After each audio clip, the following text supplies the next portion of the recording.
E aí, bora fazer um verdadeiro raio-x de um dos fundos de shoppings mais conhecidos do Brasil? Hoje a gente vai mergulhar fundo no Vinci Shopping Centers, o famoso VISC 11. A gente vai descobrir quais shoppings ele tem na carteira, se as contas estão em dia e o que os números realmente nos dizem sobre esse gigante. Vamos nessa?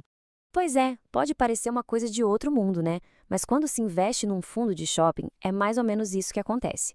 A gente se torna um pouquinho dono de vários deles. É a chance de participar dos lucros daquele movimento todo. As lojas vendendo, o cinema lotado, a praça de alimentação bombando. Mas como isso funciona na prática? Bom, um fundo imobiliário, o FII de shopping, é tipo um grande condomínio de investidores. Cada um entra com uma parte e, juntos, esse grupo tem dinheiro para comprar fatias de shoppings enormes, de altíssima qualidade. Algo que seria, vamos combinar, impossível para a maioria de nós sozinhos. E a melhor parte, os aluguéis que os lojistas pagam são distribuídos para quem tem as cotas. Para nossa análise ser bem clara, a gente vai seguir um roteiro. Primeiro, quem é o VISC 11? Depois, em quais shoppings ele realmente investe? As lojas lá dentro estão cheias ou vazias? E as dívidas, será que são um risco? A gente também vai investigar se o preço atual está interessante e, por fim, fechar com um balanço geral. Então, vamos começar. Bora para o primeiro passo, então. É hora de entender a identidade do fundo. Quem é o VISC 11 na fila do pão do mercado financeiro? Tá aqui a ficha completa dele, o nome oficial é Vinci Shopping Centers. Na bolsa a gente acha ele pelo código VISC11. O foco dele é total em shoppings, claro, e o mais legal, qualquer pessoa pode investir, não tem nenhuma restrição, é para investidores em geral. Certo, agora vamos para a parte que todo mundo gosta, a parte mais concreta. Onde exatamente o dinheiro está investido? Quais são os tijolos que formam o VISC 11? Olha, o portfólio do VISC 11 é praticamente um tour pelo Brasil.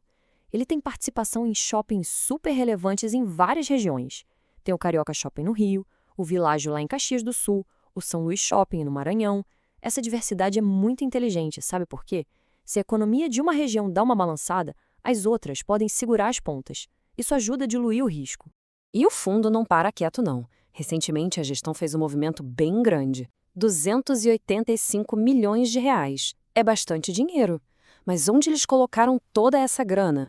Foi na compra de 10% do BH Shopping, um dos ativos mais importantes de Minas Gerais. Isso diz muito sobre a estratégia do fundo, que é usar o dinheiro que tem para comprar pedaços de shoppings troféu, sabe? Aqueles que são líderes nas suas cidades, com um fluxo constante de gente e de receita. Ok, ter shoppings bons é o primeiro passo. Mas não adianta nada se as lojas estiverem com as portas fechadas, certo? Por isso, agora a gente vai olhar para um indicador super importante, a taxa de ocupação. E olha, o cenário aqui é bem animador. A taxa de ocupação do fundo está em quase 95%. Na prática, isso quer dizer que as lojas estão cheias, os aluguéis estão entrando e a máquina toda está gerando direitinho. Esse espacinho vago de 5,3% é o que o mercado chama de vacância. É um nome técnico para algo bem simples, a porcentagem de lojas que estão vazias. E, para quem investe, é óbvio, quanto menor esse número, melhor. Uma vacância baixa, como essa, é um ótimo sinal. Significa que a grande maioria dos espaços está gerando receita, e isso torna o fluxo de aluguéis bem mais forte e previsível. Agora vamos falar de um assunto que sempre pede um pouco mais de atenção: as dívidas. Usar dívida para crescer pode ser uma ótima estratégia, mas também tem seus riscos. Vamos ver como o VISC 11 lida com isso.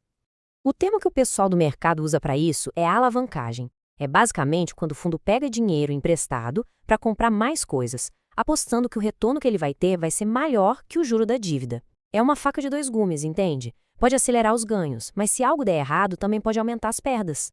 Então, vamos aos números. O fundo tem uma dívida de mais ou menos 781 milhões de reais. Do outro lado, o patrimônio líquido dele, ou seja, tudo que ele tem, menos o que ele deve, é de 3,4 bilhões. Agora, o que a relação entre esses dois números nos diz? Bom, se a gente dividir a dívida pelo patrimônio, a gente chega a uma alavancagem de cerca de 23%. Tá, mas e aí? Esse número é alto? É baixo? Para um fundo de shopping, um nível de 23% é visto como bem saudável, bem gerenciável. Não é um número que deixa ninguém de cabelo em pé. Pelo contrário, mostra que a gestão sabe usar o crédito de forma estratégica para acelerar o crescimento. E chegamos na pergunta de US$ 1 milhão. Depois de ver tudo isso, a cota do VISC-11 na bolsa, tá cara, tá barata, tá no preço justo? Para ter uma boa pista, a gente vai usar um indicador clássico do mercado. Pensa comigo. De um lado, a gente tem o preço da cota na vitrine da bolsa, que na data da análise era de R$ 112,36. Do outro lado, a gente tem o valor de etiqueta do fundo, o tal do valor patrimonial, de R$ 118,10. Esse valor é, teoricamente, quanto cada cota valeria se todos os ativos fossem vendidos hoje. A questão é, o preço da vitrine está menor que o da etiqueta? Para descobrir isso, a gente divide o preço de mercado pelo valor patrimonial. É o famoso indicador P sobre VP. E no caso do VISC-11, esse número dá 0,95. Mas o que um número abaixo de 1 significa na prática? Um P sobre VP de 0,95 é como se você encontrasse um produto com 5% de desconto em relação ao seu valor real. Ele sugere que o mercado, naquele momento, estava negociando as cotas do VISC-11 por um preço um pouco menor do que o valor contábil dos seus shoppings. E para muitos investidores, achar um desconto desses pode ser um bom sinal. Ufa! Depois de passar por tudo isso, vamos juntar as peças do quebra-cabeça e fazer um balanço final. Vamos organizar os pontos mais positivos e aqueles que a gente precisa ficar de olho. Resumindo a nossa análise, então, nos pontos fortes, a gente viu que o VISC-11 tem shoppings de primeira linha, uma ocupação alta, uma gestão ativa que está sempre buscando crescer e um preço que, pelo indicador PVP, parece estar com desconto. Já nos pontos de atenção, temos a dívida, que apesar de estar sob controle precisa ser sempre monitorada, e os riscos do próprio setor de varejo, que depende muito de como anda a economia do país. E com isso, a gente fecha o nosso raio-x do VISC-11.